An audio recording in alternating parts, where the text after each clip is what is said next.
Hi everyone, welcome back to my channel Winging It with AC, where I'll be sharing with you my motherhood experiences as a first-time mom in Ghana.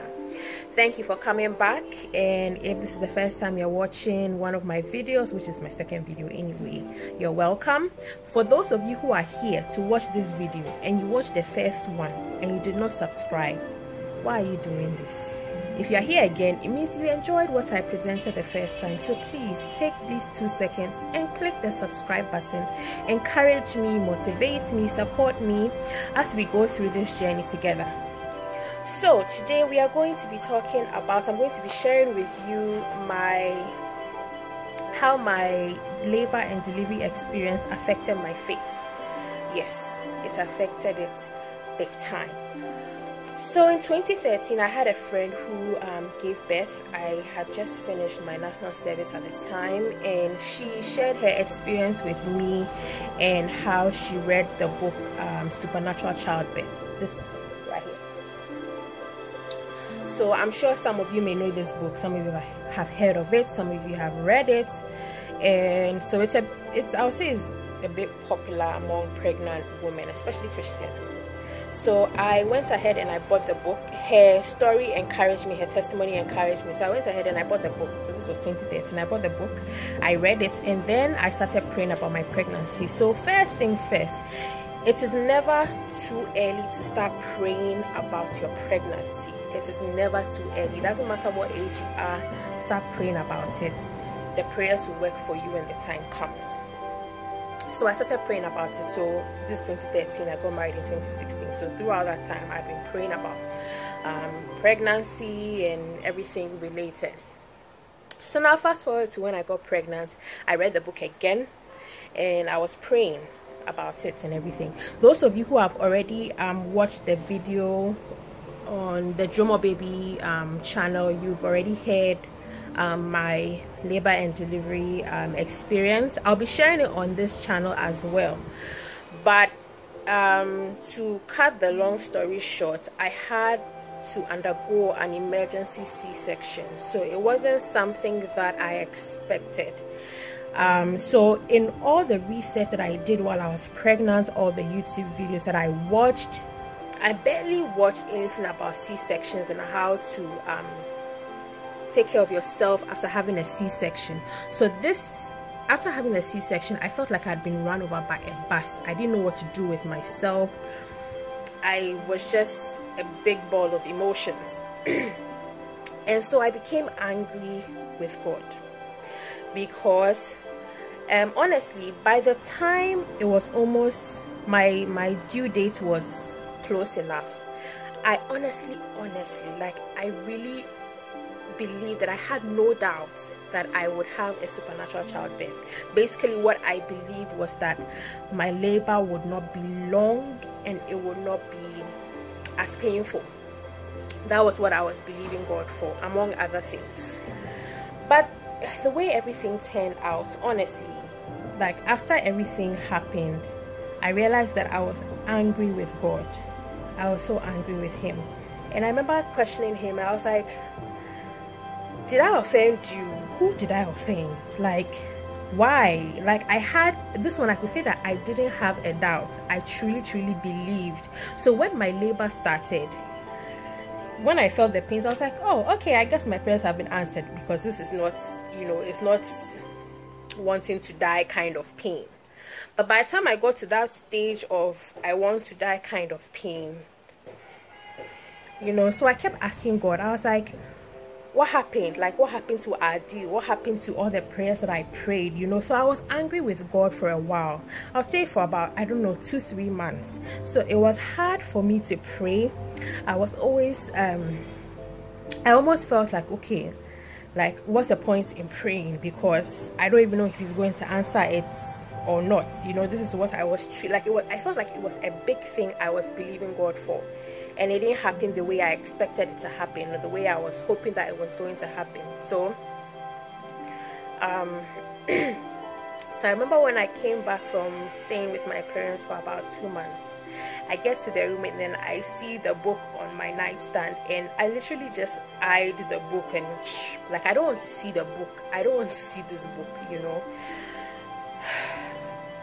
And honestly, I honestly didn't think that talking about this would make me begin to feel the emotions I was feeling back then. But one day, I felt the Holy Spirit convict me. So this was about, I'll say about 3 months after delivery. And I just felt him saying, "You're being ungrateful." So I sat back and I began to think. I was like, okay, let me think through all the prayers that I prayed and just see whether or not God answered them. So before I got pregnant, like for a greater part of my life, I had the fear of falling down a staircase pregnant. And it was because I'd watched so many movies where a woman is pregnant, she falls down the staircase, she loses her baby. So that was one of the consistent prayers I was praying. I was like, Lord, when I'm pregnant, please don't let me fall down a staircase. I never fell down a staircase.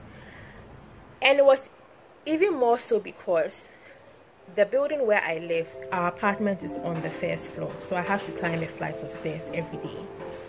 My office is on the first floor of the building. I have to climb a staircase every day. So basically every day I was climbing 2 flights of stairs more than once or more than twice, you know. So, and I never fell down. I always prayed to God that I would actually never just trip and fall. That never happened. I just prayed that I wouldn't have any complications with my baby. He would not have his cord wrapped around his neck. Yes, these were prayers I prayed every day, and he never had his cord wrapped around his neck. There were no complications whatsoever with him that would had me admitted to the hospital. So I was never admitted to the hospital. There were no problems, there were no issues, there were no extra medications that I had to take aside the regular ones for pregnant people, you know. So these among others, you know, were the prayers that I prayed, and I realized that, well, indeed God did answer those prayers. Honestly, I will say to date I have not gotten an answer from God why my labor and delivery did not go the way I was expecting. So I remember when it got to the point where the doctor said, look, we need to have a CS because we are finding it difficult to detect your baby's heartbeat. My husband was in the labor room with me, my cousin was there as well, and she just encouraged me and said, what is important is to have a healthy baby and a healthy mother. So I said, okay. So that's what I was using to encourage myself throughout the time where I was angry with God, because I told myself, look, you are healthy. Your CS scar did not become infected. Your baby is healthy. Your baby is fine. You're not having any issues whatsoever. God has still not answered me as to why I had to have a CS.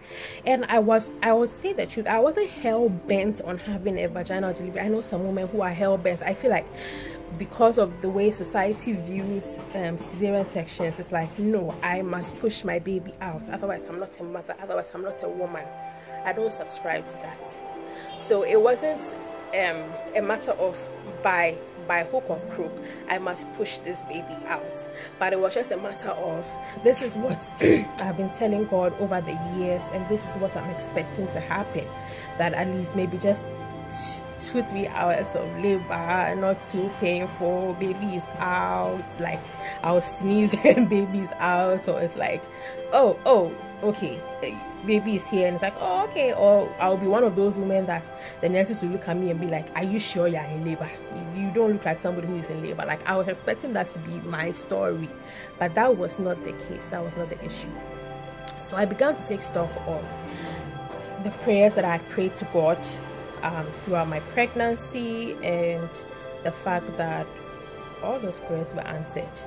Now, I am in no way saying that don't read this book. I am in no way saying that don't believe God or have doubts with the prayers that you're praying. Believe Him through and through. My destiny is not the same as yours.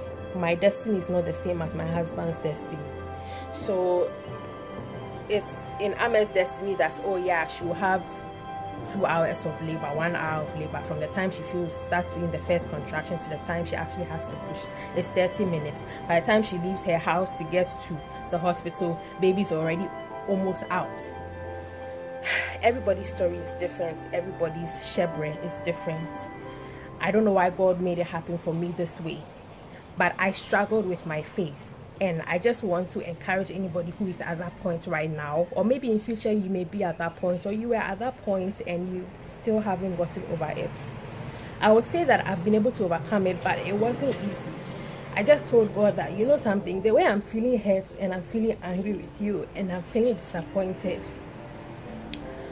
you need to help me out in sorting out my feelings and taking away this anger and hurt and disappointment.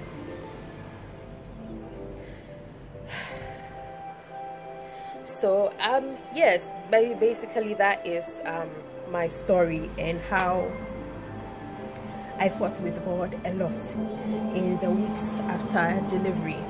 And this, I feel like this doesn't only apply to labor and delivery. You may have been praying, maybe you graduated with your best friend or you graduated with a friend. Both of you were applying for jobs, praying for a job.